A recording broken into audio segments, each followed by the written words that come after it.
Hello everyone and welcome to my channel. So today is a very gloomy day, so I thought we would just sit down, relax, and have a little chat and maybe get a little personal. So I know during quarantine a lot of couples are either getting booed up, broken up, or they're having those talks that they usually don't have or they haven't had before.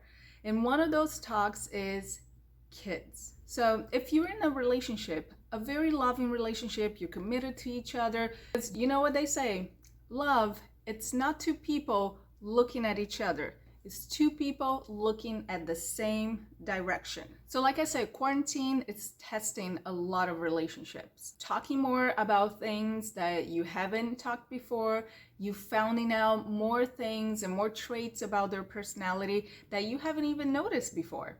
So if you pass your 30s and you go on a date, first date, ask those questions, the important questions, and not even important questions, but the basic questions. Do you want to have kids? Do you want to get married? Do you have any debt? What do you do for work? How much is that debt? After you pass your 30, you need to know that you're both on the same page. So you're not wasting anyone's time.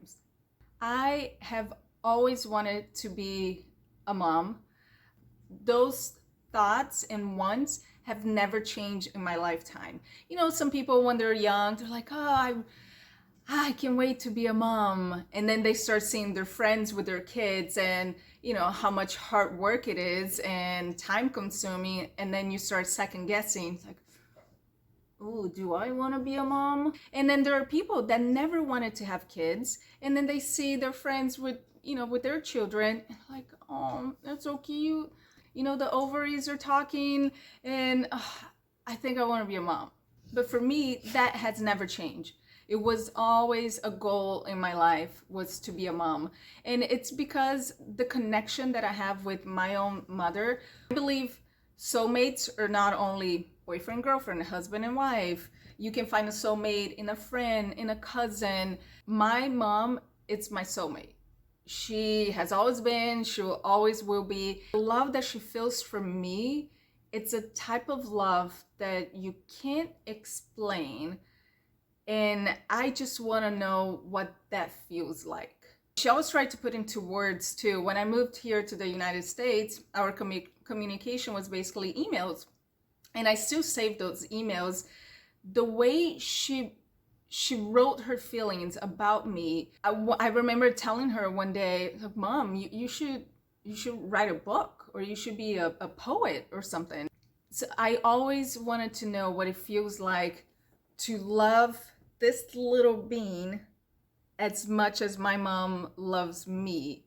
And I've always wanted to know what it feels like to have that little being love me as much as my mom loves me. As I grew older, I realized there's a high chance that my mom is going to go before me. So I've come to terms with the tomorrow thought that no, Denise, like you will need to pick yourself up and figure out what tomorrow is going to look like or what are you going to do after your mom it's gone. My thoughts of being a mom have never changed, and I've dated guys that they were honest from the get-go, and I love that when guys just say like, you know, kids are not for me, I don't want to have kids, or I've had a vasectomy. And so the honesty from the start, I've always appreciated. And it got to a point that I started thinking, my eggs aren't getting any younger. And I start looking into, you know, because there's a lot of women now, they're having kids later in life, they're in their 40s, they focus on their careers. And there's so many things that you can do, IVF, freeze your eggs, surrogate, and all of that. And I did do my research on that, and it's just so expensive. I love when I tell someone that it's like, oh man, my eggs are not getting any younger, you know, if they're not fried by now, they might be scrambled. And then someone says, well, but you know, there's IVF that you can do, there's freezing your eggs, there's this and that. And I'm like, do you even know how much IVF costs? To freeze your eggs, you have to pay rent. You put your little eggs in a little container and they go in a little lab. And if the lab has a beautiful view, like the beach in Malibu, the rent, it's so expensive. Can I put them in my freezer? Would that be cheaper? Save me some money? You never want to force someone to have kids because it's such a personal choice to have a kid that he didn't want it from the start. And our first fight about this kid, it's gonna be, he will say, well, you wanted that kid, I didn't want it, but that was your choice, you deal with the kid, it wasn't my choice. But what we decided to do was to basically just write pros and cons, because I started thinking, I really like my life right now. Just get up and do whatever I want, whenever I want. I don't have to think about anyone else besides one person in my life, because when you're in a relationship, you wake up every day and you have to think about that person. So I was thinking with a kid, man, now I have to think about 2 other people in my life. It's not like I can pack my bags and go and travel around Southeast Asia. So go in separate rooms, take your time. Each one of you write your pros and cons, and then you share it. So basically my list, like I said, super short. Pros: experiencing an incomparable love. And number 2. And this is actually, it's gonna sound really selfish, so bear with me. I'll try to explain. Having someone to take care of us at an old age. Now, before you judge, I see my mom now and she's getting older and she's in Brazil. I'm here in America. My sister's in France. If something happened to our mom, we're not there to take care of her. Like, who's gonna leave? Who's gonna go? It would be nice to have, an offspring to go and check on us, to, call and see how we're doing, to come and visit us. Number 3, and this is the last one, have a purpose and pass on teachings. It's like waking up every day because your purpose is to keep that kid alive and happy and fed and putting them to nap. It's that purpose. And it also teaching your own beliefs, views on life, and your life philosophy and your values and all of that, just passing on to that person to grow up to be a good human being and to put out good in the world and do good deeds. My cons: costs a lot of money. Think about it.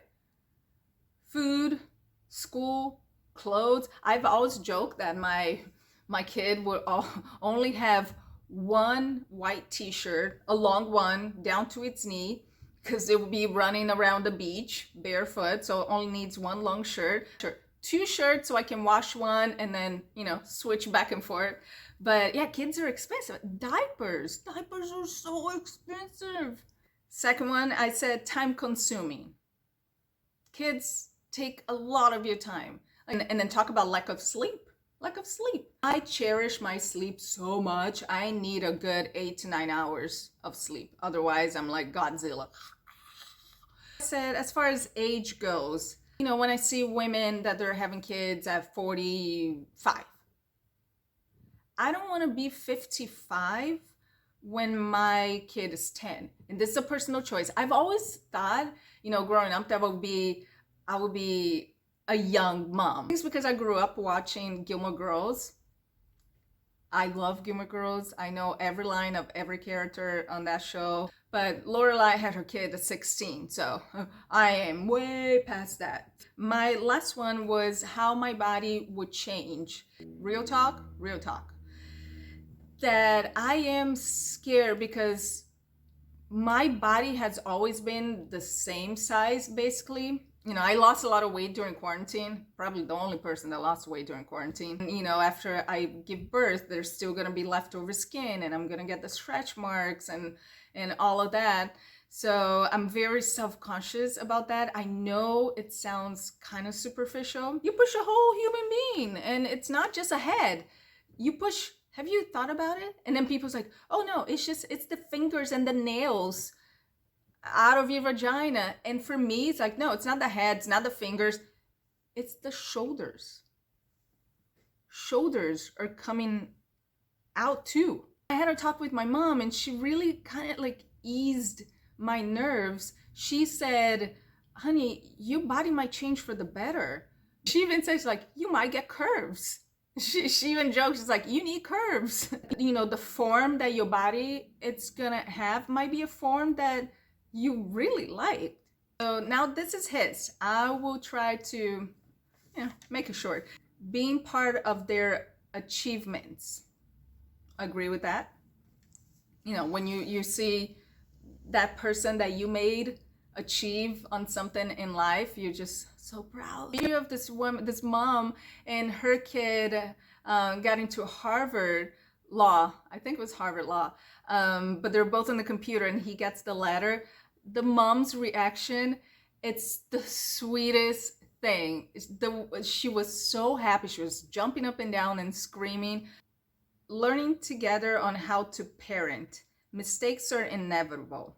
I hope he remembers this because I will frame it. You know, he was raised a certain way and I was raised a certain way. My mom was, you know, a very soft mom. She never raised her voice at us. I don't think my mom ever yelled at us. My dad was the rough one. He will come with the flip-flops, like wood on the bottom, and smack our butts, and or he would come with the belt. And his last thing was becoming a complete family and committing to each other, which I hope you are committed to each other when you have a kid. Not judging, you know, people that don't have kids, they don't have a complete family, because come on, you can have dogs and cats and birds and that's your little family. 1, loss of sleep first 5 years. First 5 years? First 5 years? I think lots of sleep is maybe first 3 years. I hope when a kid is 5 that he's sleeping through the night. First 5 years, right? And last one was balance of work hours and parenting needs / stress. Conclusion / advice / tips. It's if you are in a relationship and you feel like your clock is ticking, have that talk as soon as possible. Don't let it linger for 2-3 years until once again like you're in deep a relationship and then you discover that they're not on the same page as you are.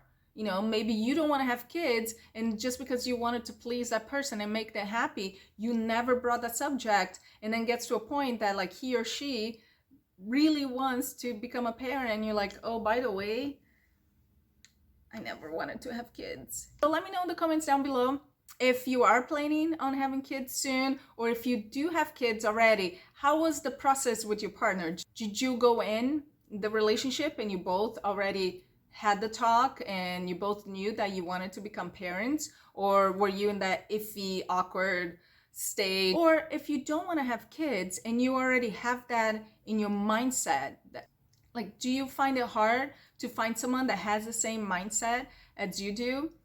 Let me know. I'd love to hear your thoughts. Thank you so much for hanging out with me in this gloomy day and getting personal. Making sure you hit the like button on this video. It really helps the channel. Subscribe and hit the notification button so you don't miss a single video. And I'll see you next time.